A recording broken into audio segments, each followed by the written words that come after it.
வணக்கம் நண்பர்களே. இன்றைக்கி காலை உணவு பார்த்திங்க அப்படின்னா கொய்யாப்பழம் வச்சுருக்கோம். இது வந்து முலாம்பழம் கொஞ்சம் வாங்கினோம். இப்போ முலாம்பழம் ரொம்ப சீப்பாக இருக்குது, வெயில் காலத்துக்கு ரொம்ப ரொம்ப நல்லது. அடுத்து வந்து வெள்ளரிக்காய் கொஞ்சம் வச்சுருக்கோம்.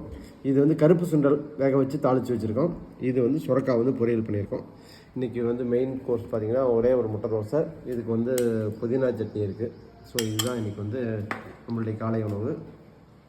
அப்புறம் அந்த ஹெல்த்தி உணவை பற்றி பேசிகிட்டு இருக்கோம். நம்ம தொடர்ந்து பேசிகிட்டு இருக்கோம். ஆல்மோஸ்ட் வந்து தினசரி வீடியோக்கள் போட்டுட்ருக்குறோம்.